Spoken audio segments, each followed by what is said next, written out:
Преміальний седан BYD Han. Ви тільки подивіться, вже віршами з вами розмовляю.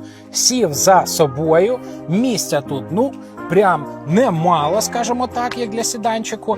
Збільшений простір для пасажирів другого ряду сидінь. А ось якщо сядемо на сідушку боса, ви тільки погляньте, і перескочив, йолки-палки. Та тут уже можна взагалі відпочивати. Особливо, якщо ми поглянемо на ось цей додатковий дисплейчик, який нам дозволяє контролювати усі основні налаштування електромобіля.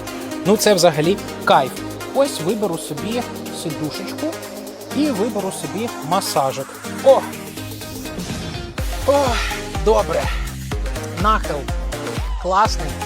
Масаж робить, підсвіткою керую, панорамою керую, музикою керую, всім керую.